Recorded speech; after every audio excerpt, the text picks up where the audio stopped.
Hello guys, welcome to my channel. Today we're going to talk about Harumasa kit, or at least half of his kit, what we know so far from him. He's not in a complete state as of right now, but fortunately we can piece things together and understand how this character is going to work. As I go through his kit, I will also along the way explain how his things are supposed to work, and also near the end of the video I will talk about some of my predictions regarding this character as well. But let's begin first with his kit, at least the parts we know of. Dash attack, shadow slash. When there are enemies marked with a slash mark on the field, Harumasa will enter in this empowered state. As you already know, Harumasa has a bow as a weapon, but he can also split it apart into two blades. And while he's in this empowered state, he will have the ability to perform a dash attack, shadow slash, instead of the regular dash attack. Upon activation, Harumasa rapidly moves to the nearest enemy with a slash mark and performs a powerful slash.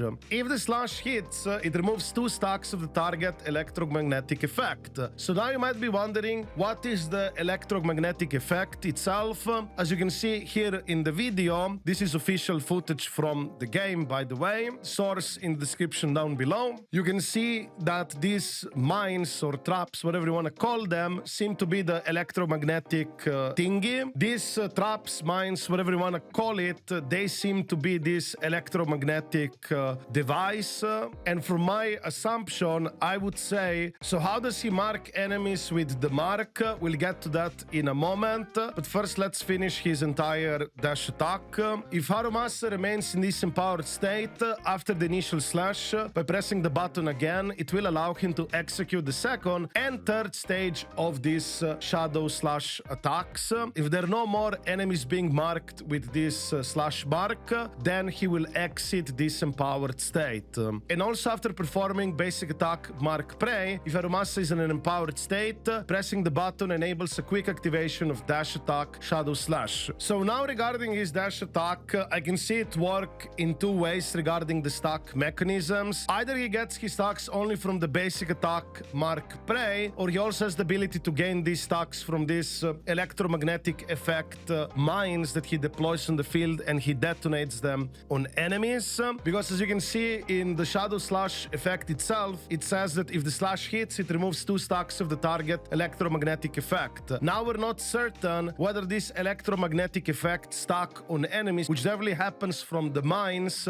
is an additional extra thing, like perhaps you do more electric damage to the target and then you just consume these stacks, or this is an actual part of the slash mark mechanism itself as well. As you can see, this arrow travels through the multiple mines. The last arrow, it will hit the enemy and also has like a little red explosion, and I'm maybe thinking that this could also maybe be the mark thingy, which would effectively mark the enemy, which will allow you to perform this shadow slash on them. So his shadow slash mechanic, it's very interesting overall. We're not certain whether he can mark multiple enemies at once or just one enemy. Based from what I've seen, it seems that Harumasa can perform his entire shadow dash combo thingy effectively on the same target. I personally think that these slash marks are some form of stacks, because it does specifically say that if enemies are left on the field without this mark, then you would exit the empowered state. And it would be easier also to balance that the stacks can be consumed from enemies and you simply run out of them, and then he cannot do these dash attacks anymore. Also, the shadow slash attacks, obviously it's not with his bow anymore, it's most likely going to be with his dual blades. Now let's talk about his core passive. It is pretty much tied to his dash attack, shadow slash. His own crit rate will be increased by 24% when he's doing dash attacks, shadow slash, and if this slash causes a critical hit, he can gain 1 stack of edge, which can stack up to 2 times, and each layer of this stack can increase his critical damage dealt by his shadow slash by an additional 35%, and the edge effect will end when the dash attack, shadow slash does not deal a critical hit, or if he exits the enhanced state. state. So what this core passive ability tells us that you will ideally want to build your Harumasa in a way where he will end up with 100% crit rate. Of course, he will not need to have 100% crit rate from his gear itself, because obviously this passive will provide you further crit rate. So it should be doable to push for 100%, have consistent crits with these slashes, so this edge critical damage debuff does not expire. But of course, if there are no marked enemies anymore, he will exit enhanced state regardless. And also what this core passive tells us that he can gain stacks up to 2 times when performing this Shadow Slash. That's why I'm very confident the Shadow Slash combo itself, these multiple attacks, will work even if you only have 1 marked enemy and he'll just perform everything on 1 target. But also do know that in his Shadow Slash itself, say in plural, as enemies are left on the field, so that could mean that you could have multiple marked enemies and he's just like jumping between each of them. I'm not entirely sure how this will end up working. Personally, I would not be surprised that this marking mechanism is more likely a single target slash smaller AoE, because those mines he deploys would effectively very easily pretty much mark everything up. And also we're not sure regarding how much energy or if any energy would be needed for these dash attacks. I assume probably not, because he still has X skill and all that stuff that does cost energy. And now let's talk about his additional ability, which is also very interesting. It will trigger whenever there is a stunner character or an anomaly character in the party. And this is very interesting that you can either play him with an anomaly or a stunner character in the team, because he does reduce his own electric anomaly build-up rate by 50%, and he also increases the damage of attacks by 35% when he hits an enemy in a stun state or in a disorder state. This is very interesting to me because effectively he has a lower anomaly build-up rate for himself, and if you do play him with anomaly teammates, he doesn't really contribute with anomaly build-up within the team, but he would benefit from doing more damage if he was put in such a team. This also tells me quite a lot about the character. I'll talk about my prediction regarding his future later down in the video. But before I talk about his Mindscapes, I would just like to let you know that a lot of you guys who watch me are not subscribed. If you enjoyed my content, feel free to subscribe and help me out. Thank you very much. Smile, and let's continue with the video. Mindscape 1. Each time an electromagnetic mechanism is triggered, 2 ricochet arrows are launched at the targets, and the maximum stack of the electromagnetic effect on each enemy increases to 12. Additional, the maximum stack count for the edge effect in core passive Daybreak increases to 4. What this Mindscape 1 effectively tells us that he can potentially increase the amount of traps he deploys on the field, because the stacks get doubled. Also, as you can see on this picture that we had back in the day from Leifa, especially the bottom part of the picture, it says maximum traps 6. That means Harumasa can only deploy 6 of these traps, mines, whatever you want to call them. But with Mindscape 1, maybe it also increases the amount of these traps, because under my assumption, I believe that each of these electromagnetic effect is caused by 1 trap explosion and not like multiple stacks from 1 explosion itself.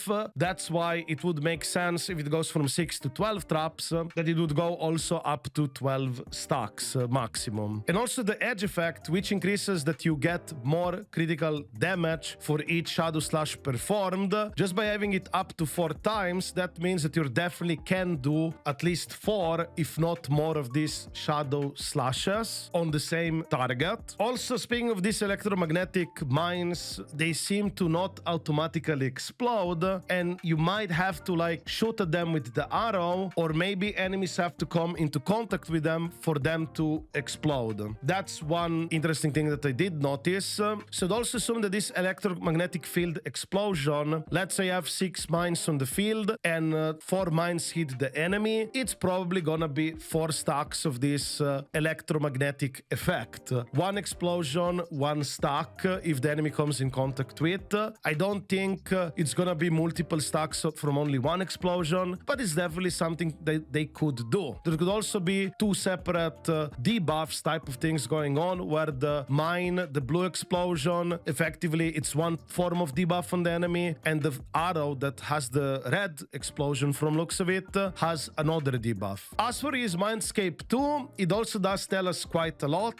Damage from his special attack in chain attack is increased by 35%, but more importantly, whenever X special attack or chain attack lands a critical hit, he will get one stack of electromagnetic armor, stacking up to 6 times and lasting 6 seconds, refreshes duration upon repeated activation. When performing dash attack Shadow Slash with electromagnetic armor, one stack is consumed, but you will have invincibility during the slash. So this Mindscape tells me effectively that very likely at base kit, when Harumasa is performing his Shadow Slashes, he is quite vulnerable, maybe like a 40% damage reduction, something like what Piper has, but not exactly invincibility frames, which they are given in Mindscape 2. Could this be an issue in the future where you're trying to do your slashes and you're being vulnerable to get attacked by the enemy? Yes, there are solutions to this problem, such as playing with a shielder or stuff like that, but that would limit technically your team options, where you're like, I need to play with a shielder to be more protected while doing these Shadow Slashes, or have this Mindscape 2 for iframes. This is not exactly a new practice from MiHoYo. We've seen this before with Nuvilette in Genshin Impact if you played Genshin. Basically, a character that at base kit is very vulnerable to get interrupted while performing their charge attack, and you effectively have to play with a shielder that gives you interrupt resistance like Zhongli, or simply get his dupe C1, which would give you this interrupt resistance, and then you would not need to play with that shielder, for example. Now let's also go over his Mindscape 4. The duration of the electromagnetic effect is extended to 20 seconds, and when dash attack Shadow Slash hits an enemy with an electromagnetic effect, Harumasa gains an additional 20 decibels. Activating the ultimate fully stacks the electromagnetic effect on all enemies on the field. Cut. Also, this Mindscape 4 could effectively tell us that this electromagnetic effect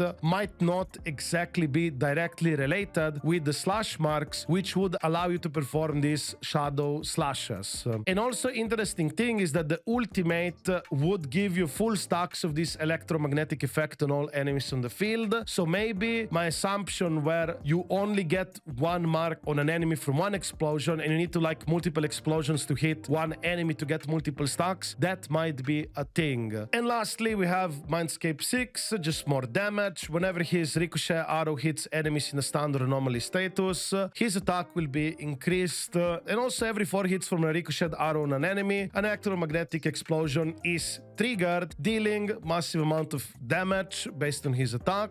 And this M6 effectively tells us that electromagnetic explosion is the mines itself that we already showed you earlier that explode on the field, and this is probably what also will mark the enemy with the electromagnetic effect. But like I said, I'm not certain whether electromagnetic effect and shadow mark is a related thing or it's just separated. And now that we went over his partial kit, I would also like to talk about how I believe this character will end up working. Effectively, he has 2 types of debuffs. The debuff slash mark will happen from his basic attack and most likely from his X special attack.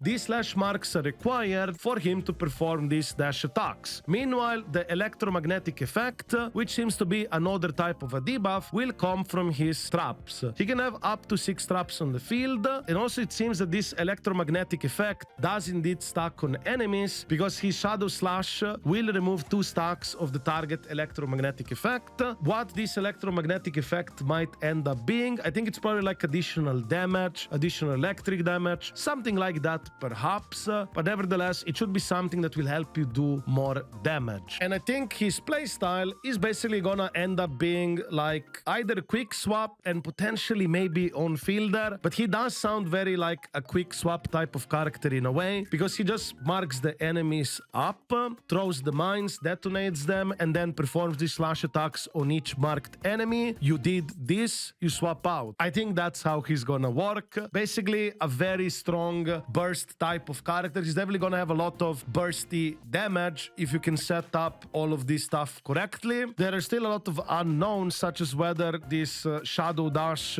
how is it gonna work, and if you can even mark multiple enemies at once. happens. I believe it should work, and also I'm not certain whether it's gonna end up costing energy. I don't think the shadow slashes will end up costing energy, but the way to mark the enemies to perform them in the first place, I think that's what's gonna cost energy from his X special skill. And now I would also like to talk about my prediction regarding Harumasa. This prediction will go under assumption that he might be given for free. If that happens, then these points I believe will be very valid. If that doesn't happen, then not necessarily. So if he does end up being given for free, I think it's gonna end up something similar to Doctoration Honkai Star Rail. Effectively, on release, we'll play Harumasa in all kinds of teams, wherever there is a stunner or even an anomaly, just to fulfill his additional ability, and he will work. However, in the near future, MiHoYo will most likely release an actual synergistic team package where you will play him in there. And later on down the line, this same team will mostly likely release a better, stronger character than Harumasa to replace Harumasa from that team. So this prediction is based on, of course, if he ends up being free, and this was the fate of Doctoration HSR, and this is something that can happen for Harumasa, but nevertheless, I believe he's gonna work fine, even if he will not end up being best in slot in that future team, so you don't have to worry about it, especially if he's given for free.